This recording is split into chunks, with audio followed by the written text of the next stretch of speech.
ඔන්න අලුත් කතාවේ අලුත් කොටසක් කරන් ආවා. අලුත් කතාව නෙමෙයි ඔයාලා ආසාවෙන් කියවන කතාවේ අලුත් කොටසක් අරගෙන ආවා. මොකද හිතන්නේ කතාව ගැන? කතාවේ චරිත ගැන. ඔයාලට හිතෙන දේ කමෙන්ට් සෙක්ෂන් එකට දාගෙන යන්න. එක්කම කතාව කියවන්න. තව කොටසක් අරගෙන ඉන්න.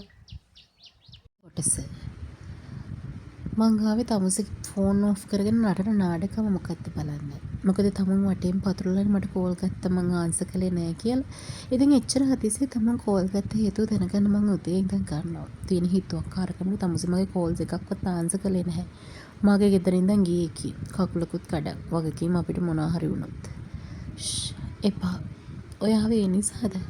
මම මගදී වාහනයක හැප්පිලා මලොත් හරි මොකෙක් හරි එකෙක් ඇදගෙන ගියොත් හරි ඔයාලට වග කියන්න වෙයි කියලා දාන්න. හස්තිගේ කතාව අතරමඟ නැවතුයි කෙල්ල. ඔහු කම්ස කොලරේන අල්ලාගෙන ඇසුවේ කඳුළු වැකි දෑසිනේ. ඒ දැස් රත් පැහැතිය. නාසයේ මුව රතු වී ඇත. හස්ති ඉවත බැලුවේ කිසිවක් නොපවසමිනි.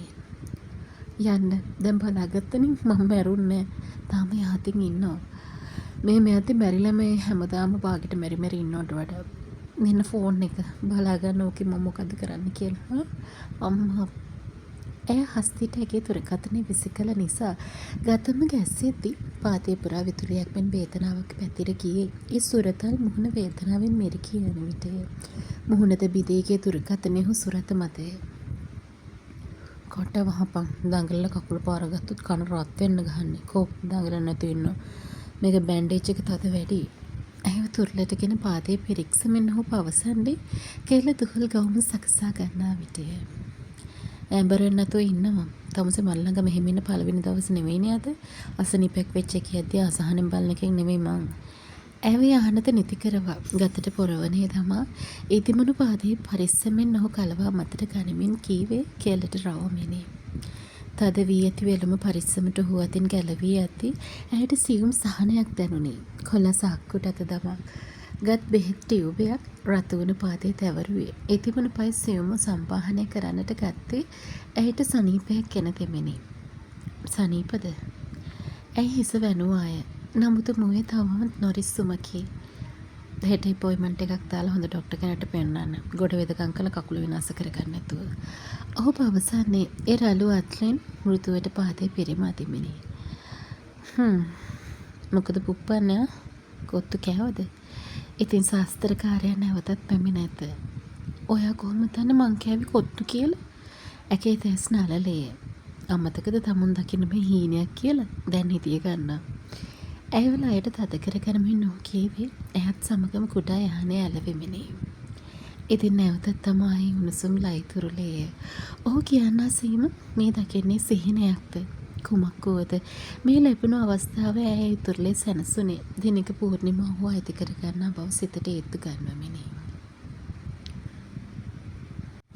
පුතේ තිල්හානගේ හඬට කෙල්ල අවදි වුවත් දඩි පිටියේ යහනේ කෙරෙන් වූයේ කොල්ලාව සිහිපත්ය.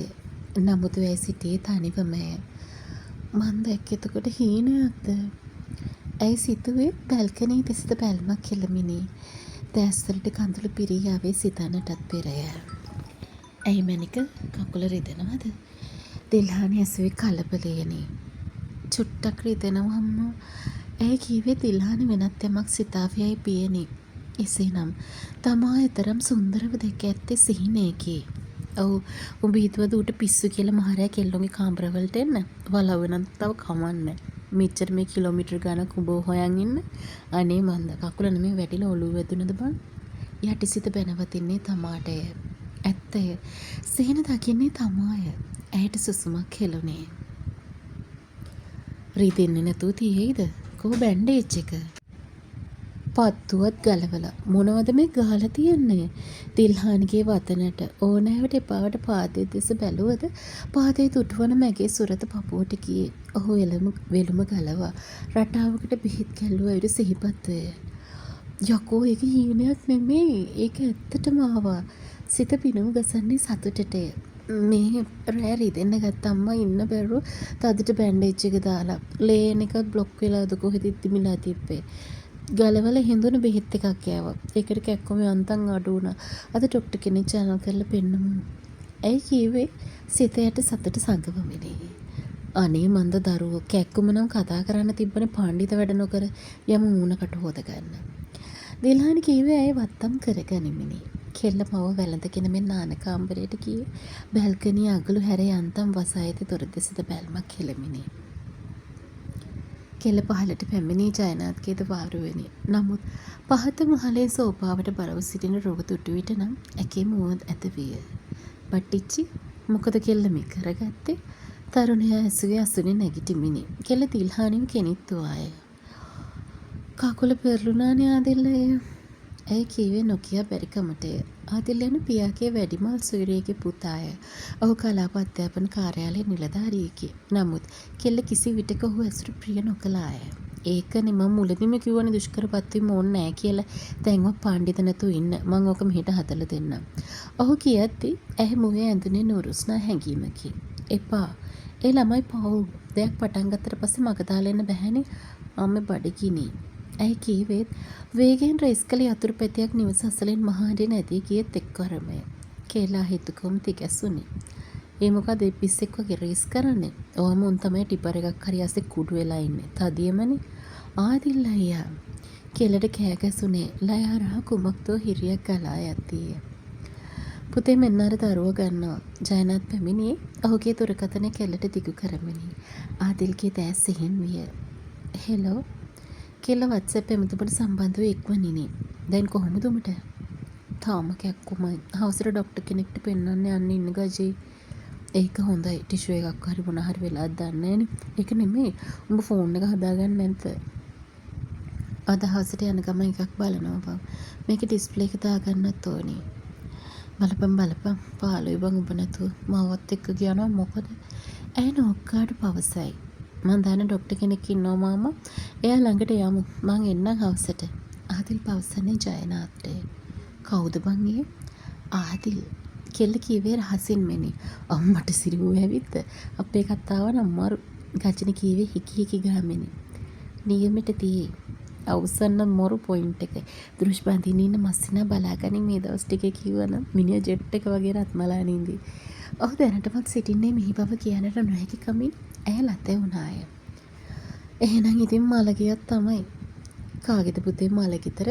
දිල්හානි පැමිණි එසේ ඇසෙමිනි. මේ ඉස්කෝලේ ළමයිගේ සීය කෙනෙක් නැති වෙලාලු අම්ම. කෙල්ල කීවේ ගජිනි බඩ අල්ලාගෙන සිනාසෙත් විය. hina තමයි. කවුද මේ වෙලාවේ බෙල් කරන්නේ? කෙල්ල කීවේ අමුතුම අතරතුරේ. කවුද? ජයනාත් ඇසුවේ යතුරු පැතියක් නවත්වා. කළුපෑ හෙල්මටයක් දමා මාස්ක් එකත් පැලඳෙන පුද්ගලයා කෙරේ. කෙල්ලගේ සිත ගැහෙන්නේ අහේතුකවමය. මිස් දෘශ්‍යයිරාවි. ඉතින් ඒ ගැඹුරු හඬට ඇති ගැස්සී ගියේ අසලුන් දිල්හානිට වාරු වී නැගිටින විටය. කවුද මාමා? ඇයට පෙර අසුනේ නැගිට ගිය ආදිල්ගේ රුව පුරා මුහුණු ආවරණ නිදහස් දැස් දිව ගියේ. ඔහුට පිටුපසින් දිල්හානිගේ බාහුව වැළඳ සිටින යුවතියගේ ගත පුරා තියුණු බැල්මක් විහිදී යන විටය. ඔව් ඒ ජයනාත්තේ. මිස්ටර් පාර්සල් එකක් තියෙන ඔන්ලයින් ඕඩර් කරපුව. ඒ ගැඹුරු හඬ ඇත්තේ වෙන කාහටවත් නොව තමා හදවත පුරාම අරක්ගත් ආඩම්බරකාරයටම පමණි. කෙල්ල ගැහෙයි. කොහෙන්ද? කවුද එවලා තියෙන්නේ? කෝ බලන්න. ආදිල් එසේ අසමින් පැමිණි ඒ ආඩම්බරකාර දෙනෙත් සිහින් වන විටය. මුව ආවරණයෙන් පෙනෙන දැස් පමණි. කෙල නම් ගල් වී ඇත. ඔයා මිස් ඒරාවි නෙවෙයිනේ. මට පාර්සල් එක දෙන්න තියෙන එයාට. නොරිසුම් හඬ ඔහුගෙනි. ඒ මගේ වයිෆ්. ඇයි තමන්ට පාර්සල් එක දෙන්න බැරිද? මොකද කුරියර් එක? දැනගනින් උඹේ රස්සාව කරන අන්තිම දවස අද කියලා. නපුරා උත්සාහ ගතහොත් ආදිල්ගේ මුහුණකට සමතලා වනු ඇත. ආදිල් අයියා ආයිනට වෙන්න. අම්ම මාව අල්ලන්න. කෝ දෙන්න අයියා ඔක. කෙල්ල ආදිල්ට රවමින් ඉදිරියට පැමිණි හස්තකයේ ලේ පිරුණු දැස් දැකේ. ඇයි ඔහු වස්ත්‍රයට ළංගෙනවත් සමගම අත තිබූ පාර්සලේ ජයනාත් අතින් තැබූ කොල්ලක් පිටව ගියේ. කෙල්ල දෙස කිසිදු පැල්මක් නොහෙළමෙනි. හමු යමු නැවතත්. ගියා එයා පාර්සල් එක දීලා ගියා. ගිය විදිහට ආයේ එයිද කියලා තමයි ෂුවර් නැත්තේ. මොකද ඔයාලා හිතන්නේ? අදහස් කියාගෙන යන්න කතාව ගැන. කතාවට ලයික් එකක් දාලා channel එක subscribe කරන්න අමතක කරන්න එපා. අලුත් කොටසක් හරි කෙනෙක් වන්ට එන්නම්.